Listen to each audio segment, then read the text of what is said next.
Voici Julien. Julien est responsable du pôle social dans un grand cabinet d'expertise comptable. Au quotidien, ses missions sont d'organiser le pôle social et la gestion des dossiers des clients du cabinet. Pour être responsable du pôle social, certaines compétences sont importantes. Avoir le sens du contact et de la relation client, du management et de la prise de décision, de bonnes aptitudes relationnelles. En tant que responsable de pôle social, on gère donc deux types de missions.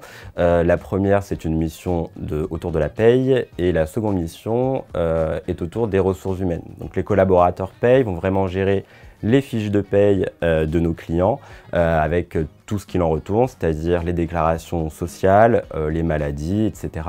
En ressources humaines, on va être plus sur un côté juridique pour tout ce qui est sortie litigieuse et surtout de l'optimisation pour que justement tout se passe bien en entreprise pour nos clients. Le métier de responsable de pôle social, effectivement, est un métier de service. On est au service du client. Ce sont des entreprises qui n'ont pas de service de ressources humaines. On va devoir le gérer à leur place, les accompagner de manière à ce que tout se passe correctement. Mais également, je suis au service d'une équipe, que ce soit les gestionnaires de paye ou les gestionnaires RH. Le but, c'est d'accompagner tout ce monde de manière à ce que ça fonctionne bien. Je les supervise et je suis garant de leur travail final. Je suis arrivé en cabinet comptable complètement par hasard. J'avais justement une idée d'un endroit un peu froid, un peu austère, et finalement j'ai été complètement perturbé lorsque je suis arrivé. D'un, parce qu'en réalité l'ambiance est très bonne, mais également parce que c'est très humain. Ce sont des métiers où on recherche des gens, où il y a un réel besoin, et effectivement il faut venir travailler avec nous. Pour être responsable du social, il faut un niveau Bac+5, master en droit social ou droit du travail,